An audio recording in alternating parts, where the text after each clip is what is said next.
വൈക്കോൽ കയറ്റി വന്ന ലോറിയിൽ തീപിടുത്തം. ഇലക്ട്രിക് ലൈനിൽ തട്ടിയായിരുന്നു തീ പടർന്നത്.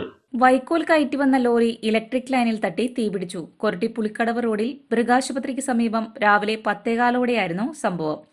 ചെറുവാളൂർ പാടശേഖരത്തു നിന്നും വൈക്കോൽ കയറ്റി വന്ന ലോറിയിലാണ് തീപിടുത്തമുണ്ടായത്.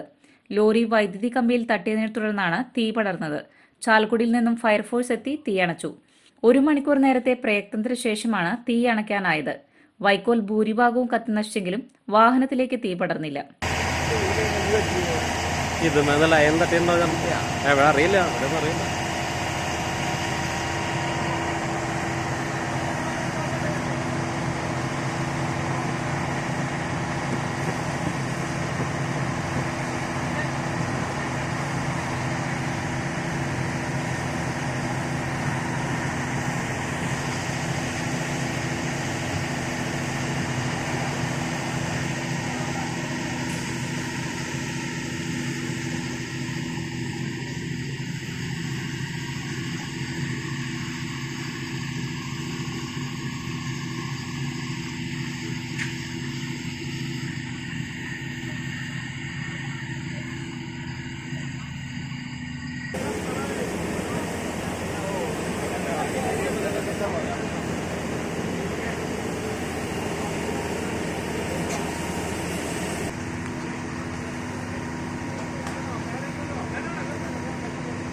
ഇങ്ങോട്ട് വാങ്ങുന്നു